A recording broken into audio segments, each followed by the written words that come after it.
प्यारे विद्यार्थियों, पिछली क्लास में अपन ने पढ़ा था संधि के बारे में।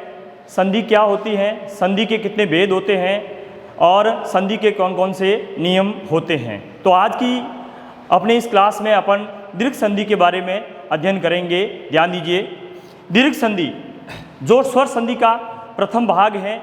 दीर्घ संधि का सूत्र होता है अकः स्वर्णे दीर्घ। दीर्घ संधि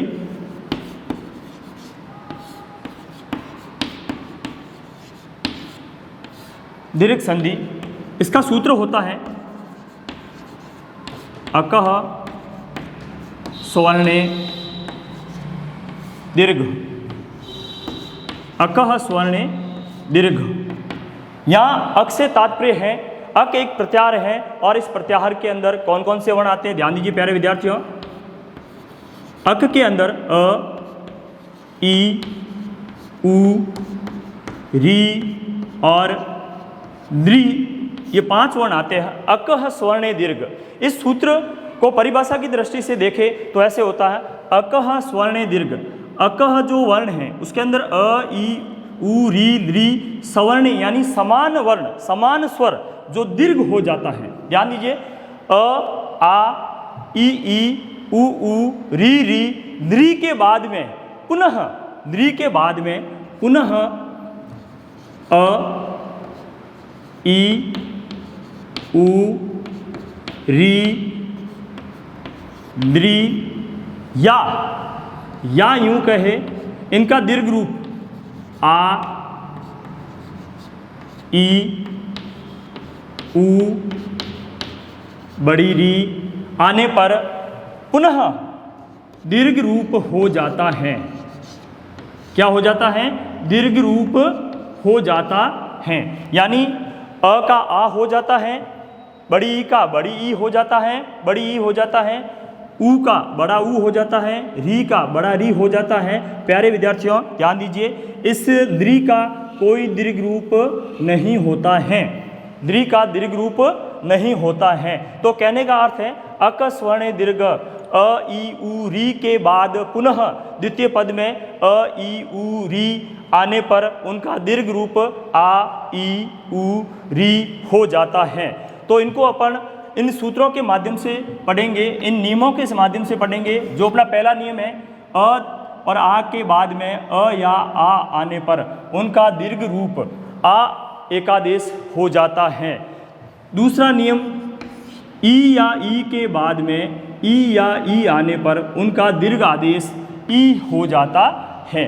इसी तरह इनका तीसरा नियम, उ या उ के बाद में उ या उ आने पर उनका दीर्घ रूप उ हो जाता है। इसी तरह इनका चौथा नियम, ध्यान दीजिए प्यारे विद्यार्थियों, री या री के बाद में री या बड़ी री आने पर उनका दीर्घ रूप बड़ी री हो जाता है। तो ये जो 4 नियम हैं वो आपके दीर्घ संधि के नियम हैं। इन नियमों के आधार पर ही अपन दीर्घ संधि को पढ़ सकते हैं और द्रि का कोई दीर्घ रूप नहीं होता है। तो अपन कुछ उदाहरणों के माध्यम से समझेंगे। पहला उदाहरण है अपना शशांक। ध्यान दीजिए प्यारे विद्यार्थियों, शशांक के अंतर्गत अपन जब इसके टुकड़े करते हैं तो इसका रूप हो जाता है शश धन अंक। शश धन अंक। प्यारे विद्यार्थियों अपन इसका भी विग्रह करते हैं, जैसे ये स धन अ धन स धन अ, ये प्रथम पद हो गया। और अब द्वितीय पद अ धन अनुस्वार धन क। ध्यान दीजिए प्यारे विद्यार्थियों, प्रथम पद और ये द्वितीय पद। आपको मैंने पहले भी बता दिया था, संधि हमेशा प्रथम पद के अंतिम वर्ण और द्वितीय पद के प्रथम वर्ण के मध्य हमेशा संधि होती है। यानी प्रथम पद का जो भी अंतिम वर्ण होगा और द्वितीय पद का जो भी प्रथम वर्ण होगा, उन दोनों के मध्य जो विकार उत्पन्न होगा उससे ही संधि होगी और जो नया वर्ण बनेगा उससे ही संधि होगी। तो इस सस में जो अंतिम वर्ण है वो है आपके अ, इसी तरह अंक में जो ये द्वितीय पद है उसका पहला वर्ण है अ। अब ये प्रथम पद का अंतिम वर्ण और द्वितीय पद का प्रथम वर्ण, इन दोनों को अब जब अपन मिलाएंगे, इन दोनों की संधि करेंगे तो अ धन अ, पहले नियम के अनुसार अ धन अ बराबर आ, यानी दीर्घ आदेश हो जाता है। क्या बन जाता है? आ बन जाता है। ध्यान दीजिए प्यारे विद्यार्थियों, अब अपन पुनः इनको वापस शशांक के रूप में बदलेंगे तो ये स के साथ में अ मिल गया, फिर स, अब ये अ और अ मिलके यहाँ आ बन गया तो ये सा, ये विसर्ग ये अनुस्वार सा के ऊपर और ये पीछे कह, तो ये बन गया शशांक। इस तरह से संधि और संधि विच्छेद की जाती है। अगला अपना उदाहरण है, ध्यान दीजिए,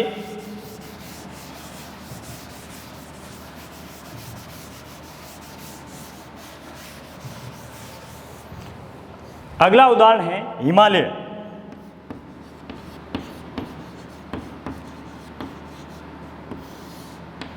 हिमालय, इसका संधि विच्छेद करेंगे तो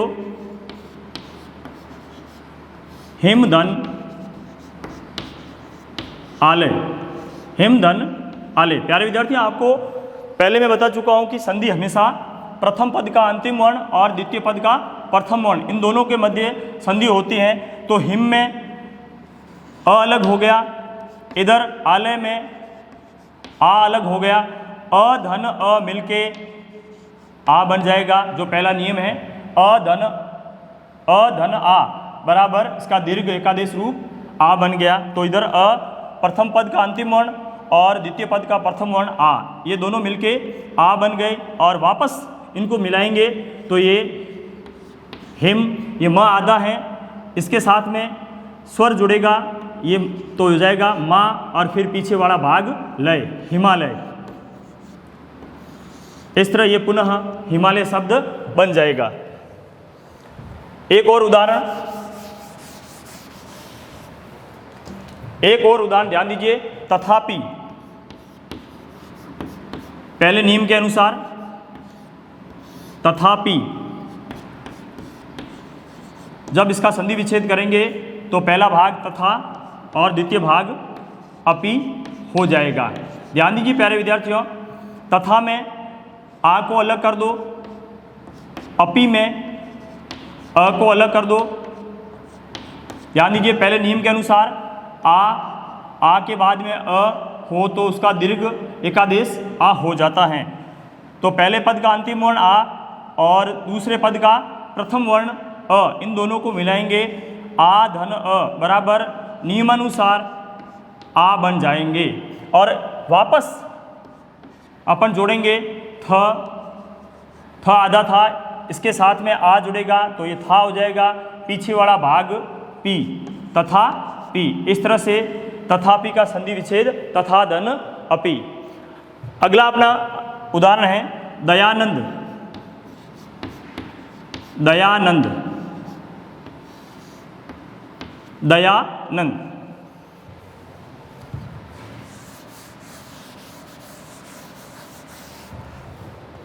दयानंद में इसका संधि विच्छेद करेंगे तो प्रथम पद हो जाएगा दया, द्वितीय पद हो जाएगा आनंद। ध्यान दीजिए प्यारे विद्यार्थियों, प्रथम नियम के अनुसार दयानंद का संधि विच्छेद करेंगे तो दया धन आनंद। दया में अंतिम वर्ण आ, आनंद में प्रथम वर्ण आ, नियमानुसार आ धन आ बराबर आ हो जाता है।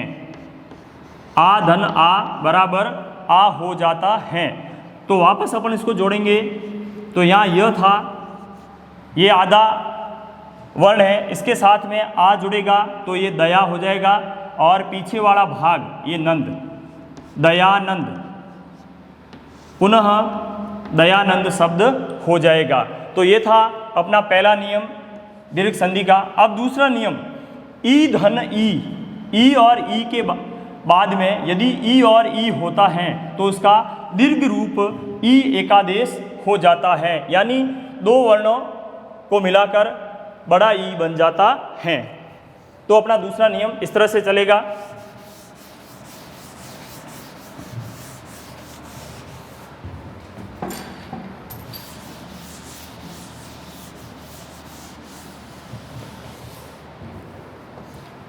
दूसरा नियम ध्यान दीजिए प्यारे विद्यार्थियों,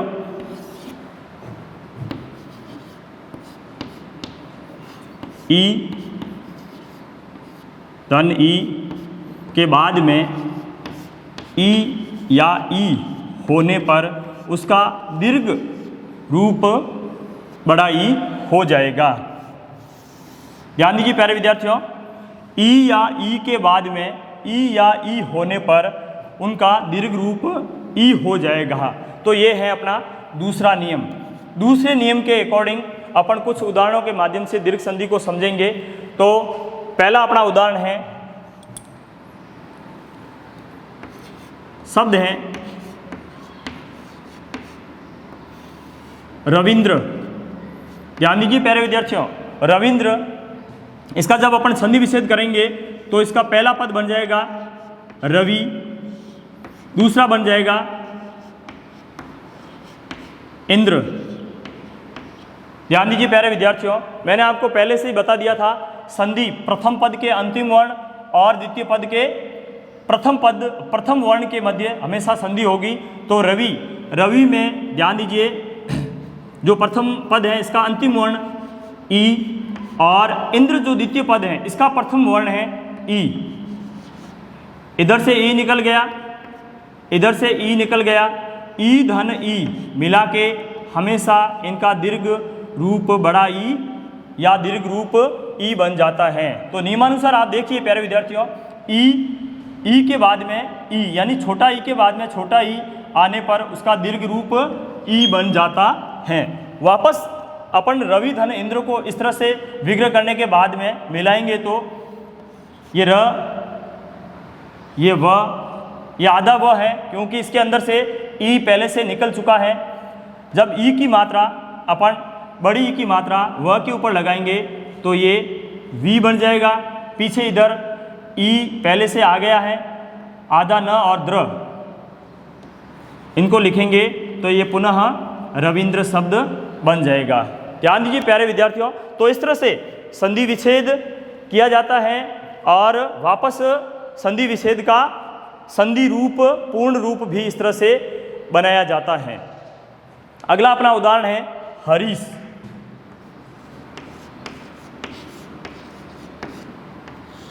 हरीश, अब हरीश के टुकड़े करने पर यानी हरीश का संधि विच्छेद करने पर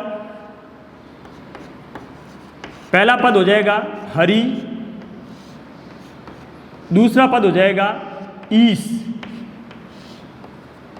ईश। ध्यान दीजिए प्यारे विद्यार्थियों, हरि धन ईश, हरि में छोटी ई और इधर बड़ी ई, नियमानुसार छोटी ई और बड़ी ई, छोटी ई के बाद में बड़ी ई आने पर उसका दीर्घ रूप बड़ा ई बन जाता है। तो पुनः जब अपन इसको मिलाएंगे तो बन जाएगा हरीश। इस तरह से आपको ध्यान रखना है संधि कैसे की जाती है, संधि विग्रह कैसे करते हैं और वापस पुनः संधि कैसे की जाती है।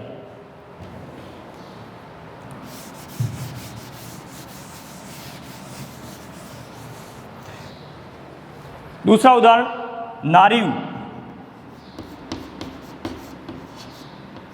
नारियु, ध्यान दीजिए प्यारे विद्यार्थियों, नारियु, नारियु में नारी धन एव, नारी धन एव। ध्यान दीजिए नारी के अंदर बड़ा ई और इधर इव के अंदर छोटा ई, नियमानुसार बड़ा ई छोटा ई बराबर उसका दीर्घ रूप बड़ा ई बन जाता है। इस तरह से वापस अब इनको मिलाएंगे तो नारी धन इव बराबर नारियु शब्द बनेगा। क्या बनेगा? नारियु शब्द। अगला उदाहरण है श्रीश। श्रीस। नियम नंबर 2 के अनुसार श्रीस, जब श्रीस के अपन टुकड़े करेंगे तो इसका पहला पद श्री, दूसरा हो जाएगा ईस। श्री में इधर ई निकल गया, ईस में इधर ई निकल गया, ई धन ई, नियमानुसार ई धन ई बराबर बड़ा ई, तो इधर क्या बनेगा, बड़ा ई बन जाएगा। पुनः इनको जोड़ेंगे श्री धन ईस को, तो शब्द बनेगा श्रीस।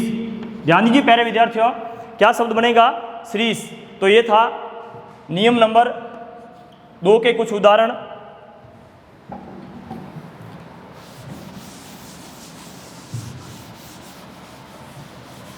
नियम नंबर 3, नियम नंबर 3 के अंदर ध्यान दीजिए प्यारे विद्यार्थियों, ऊ या ऊ के बाद में ऊ या ऊ आने पर उनका दीर्घ रूप बड़ा ऊ बन जाएगा। ध्यान दीजिए प्यारे विद्यार्थियों, ऊ या ऊ के बाद में ऊ या ऊ आने पर उनका दीर्घ रूप ऊ बन जाएगा। तो इसके कुछ उदाहरण ध्यान दीजिए। पहला उदाहरण है भानुदय। भानुदय, भानुदय का संधि विग्रह या विच्छेद करने पर पहला पद बन जाएगा भानु, दूसरा बन जाएगा उदय। ध्यान दीजिए प्यारे विद्यार्थियों, नू के अंदर अपन ने अलग किया छोटा ऊ, इधर उदय के अंदर अपन ने अलग किया छोटा ऊ। अब छोटा ऊ नियमानुसार ध्यान दीजिए, छोटा ऊ मिलकर हमेशा उसका दीर्घ रूप बड़ा ऊ बनाते हैं। तो इधर भी ऊ, इधर भी ऊ, क्या बनेगा, उसका दीर्घ रूप बड़ा ऊ बन जाएगा। अब अपन भानु और उदय को वापस जोड़ेंगे, या नू से ऊ निकल गया था, पीछे न बचा था, भा ये न था, इसके नीचे ऊ की मात्रा लग जाएगी तो ये बड़ा नू बन जाएगा भानु, और पीछे उदय में से ऊ निकल गया था पहले से ही, पीछे दय बचा तो भानुदय विसर्ग। तो ये है भानुदय। अगला उदाहरण सिंधूर्मी। सिंधूर्मी, सिंधूर्मी, सिंधूर्मी शब्द के टुकड़े करने पर पहला पद बनेगा सिंधु, दूसरा बनेगा उर्मी। या सिंधु से तात्पर्य है सागर और उर्मी से तात्पर्य है लहरें। ध्यान देना, उर्मी से तात्पर्य लहरें, सिंधु से तात्पर्य सागर, यानी सागर की, सिंधुर्मी से तात्पर्य है सागर की लहरें। तो सिंधु में छोटा ऊ, इधर उर्मी में बड़ा ऊ। नियमानुसार छोटा ऊ बड़ा ऊ बराबर दीर्घ रूप बड़ा ऊ बन जाते हैं। वापस इनको अपन जोड़ेंगे तो क्या बन जाएगा, सिन, ये ध, ये बड़ा ऊ की मात्रा सिंधूर, और ये मी, सिंधूर्मी। ध्यान दीजिए प्यारे विद्यार्थियों, सिंधूर्मी, सिंधु धन उर्मी, सिंधु यानी सागर, उर्मी यानी लहर, सागर की लहरें इसका अर्थ होता है, तो सिंधुर्मी शब्द बनता है। अगला उदाहरण है वधूचे। वधूचे, वधूचे के टुकड़े करने पर वधु धन ऊंचे। प्यारे विद्यार्थियों ध्यान देना, वधु शब्द होता है उसमें हमेशा बड़ा ऊ की मात्रा लगती है, कभी छोटा ऊ की मात्रा नहीं लगती है। ये ध्यान देने योग्य बातें हैं। वधु ऊंचे, वधु धन ऊंचे, वधु का बड़ा ऊ इधर निकल गया, ऊंचे में इधर भी बड़ा ऊ निकल गया। अब नियमानुसार बड़ा ऊ धन बड़ा ऊ बराबर दीर्घ बड़ा ऊ, क्या बन जाएगा, इसका दीर्घ रूप बड़ा ऊ। पुनः अपन इसको वधु धन ऊंचे को जोड़ेंगे तो वधु चे शब्द बन जाएगा। ध्यान दीजिए प्यारे विद्यार्थियों, तो ये थे नियम नंबर 3 के कुछ उदाहरण। अब अपन पढ़ेंगे नियम नंबर 4।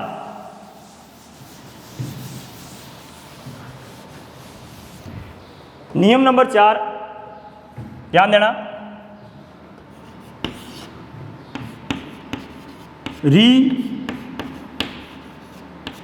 बड़ा री धन री या बड़ा री हो तो उसकी जगह बड़ा री हो जाता है। ध्यान दीजिए प्यारे विद्यार्थियों, री या री के बाद में री या री होने पर उनका दीर्घ रूप बड़ा री हो जाता है। इसके कुछ ही उदाहरण मोस्ट होते हैं, जबकि आपके एग्जाम के अंदर पहला नियम, दूसरा नियम और तीसरे नियम के उदाहरण ज़्यादा पूछे जाते हैं। चौथे नियम में कुछ ही शब्द हैं जो कभी नहीं पूछे जाते हैं। ध्यान देना, उदाहरण है तव लकार, शब्द है अपना तव लकार। ध्यान दीजिए, तव लकार, सॉरी ध्यान दीजिए वापस। उदाहरण है अपना पितृणम,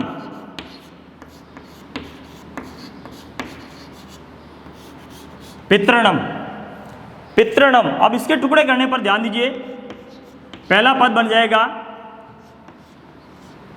पितृ, दूसरा बन जाएगा ऋणम। पहला क्या बनेगा? पितृ शब्द, दूसरा बनेगा ऋणम। अब ध्यान दीजिए प्यारे विद्यार्थियों, पितृ में अंतिम वर्ण र, ऋणम में प्रथम वर्ण ये री, पितृ में री और ऋणम में भी री। री धन री, री धन री क्या बनता है? बड़ा री। नियमानुसार री धन री बराबर उसका दीर्घ रूप बड़ा री बन जाता है। इसको पुनः अपन जोड़ेंगे तो शब्द बनेगा पितृणम। क्या बनेगा? पितृणम। इस तरह से त के नीचे री की डबल मात्रा ऐसे 2 बार घुमाते हैं तो ये पितृणम शब्द बन जाता है। अगला शब्द है मातृणम। संधि विच्छेद होगा, मातृ धन ऋणम। मातृ में री निकल गया, ऋणम में री निकल गया, री धन री बराबर बड़ा री बन जाता है और वापस इनको जोड़ते हैं तो शब्द बनेगा मातृणम। क्या बनेगा?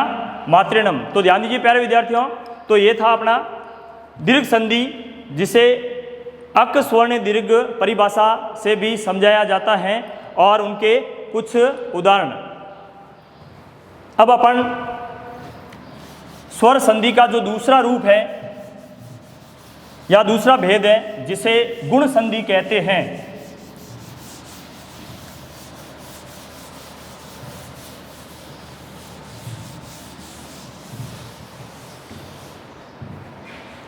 जिसे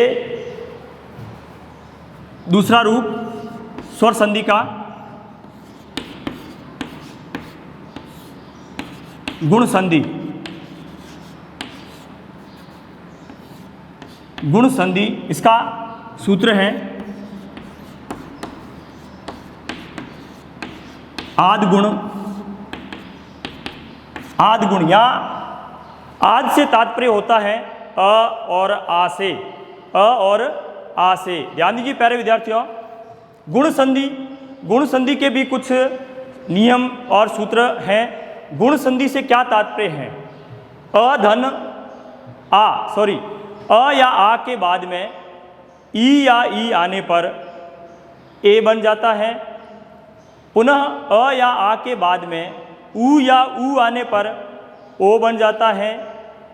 अ या आ के बाद री आने पर अर बन जाता है और अ या आ के बाद में द्रि आने पर उसका अल रूप बन जाता है। ध्यान दीजिए प्यारे विद्यार्थियों, मैं आपको नियम के अनुसार बता रहा हूँ। कुछ नियम है, जैसे दीर्घ संधि के नियम थे, उसी तरह गुण संधि के भी कुछ नियम हैं। अ या आ के बाद में ई या ई आए तो उसका ए बन जाता है। क्या बन जाता है? ए बन जाता है। दूसरा नियम, अ या आ के बाद में ऊ या ऊ आने पर उसका ओ बन जाता है। तीसरा नियम, अ या आ के बाद में अ या आ के बाद में री या री आए तो उसका अर बन जाता है। चौथा नियम, अ या आ के बाद में द्रि आए तो उसका अल रूप बन जाता है। ध्यान दीजिए प्यारे विद्यार्थियों, ये पहला नियम, अ या आ के बाद में ई या ई आने पर उसका ए बनता है। दूसरा नियम, अ या आ के बाद में ऊ या ऊ आने पर उसका ओ बन जाता है। तीसरा नियम, अ या आ के बाद में री या री आने पर उसका अर बन जाता है। चौथा नियम, अ या आ के बाद में द्रि आने पर उसका अल रूप हो जाता है। तो अपन पहला नियम की ओर आगे बढ़ेंगे।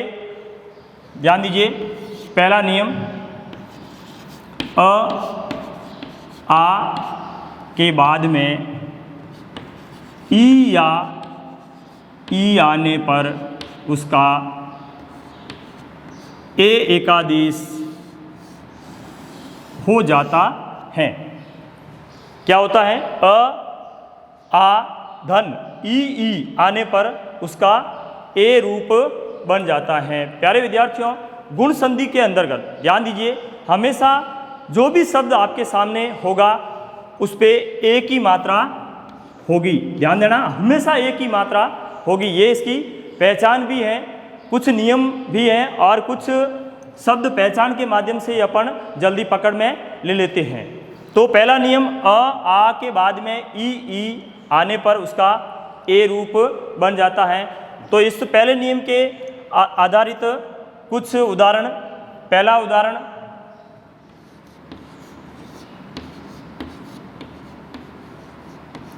सुरेंद्र। सुरेंद्र ये भी एक नाम है किसी का। तो मैंने आपको पहले ही बताया था, जितने भी नाम हैं, सुरेंद्र, रमेश, परमेश्वर, ये सब गुण संधि के ही उदाहरण हैं। तो सुरेंद्र शब्द में या सुरेंद्र पद में इसका विग्रह करने पर सुर धन इंद्र, सुर धन इंद्र टुकड़े हो जाएंगे। ये पहला पद हो जाएगा और ये दूसरा पद हो जाएगा। आपको मैंने पहले भी बता दिया है, संधि हमेशा प्रथम पद के अंतिम वर्ण द्वितीय पद के प्रथम वर्ण के मध्य होती है। प्रथम पद का अंतिम वर्ण धन, द्वितीय पद का प्रथम वर्ण, यानी प्रथम पद का अंतिम वर्ण और द्वितीय पद का प्रथम वर्ण, इन दो वर्णों के मध्य हमेशा संधि होती है। तो सुरेंद्र, सुर धन इंद्र। अब सुर र के अंदर अंतिम वर्ण अ निकल गया, इधर इंद्र में भी प्रथम वर्ण ई निकल गया। अ धन ई मिलके हमेशा क्या बनाते हैं? ए बनाते हैं। नियम नंबर 1, अ धन ई बराबर क्या बनता है? ए बनता है। अब वापस पुनः अपन इनको सुर धन इंद्र को जोड़ेंगे। सुर में अंतिम वर्ण अ, इंद्र में अंतिम वर्ण ए, अ धन ई बराबर मिलके क्या बन गए, ए बन गया, जो नियम नंबर 1 के अनुसार है। पुनः अपन अ धन ई ए बन गया, इनको सुर धन इंद्र को जोड़ेंगे, सुर, ये इसमें र आधा है, इसमें ए की मात्रा जुड़ेगी तो ये हो जाएगा पीछे इंद्र, तो सुरेंद्र शब्द बन जाएगा। आज अपन यहाँ तक ही, कल अपन इसका जो अगले वाला भाग है पढ़ेंगे। धन्यवाद।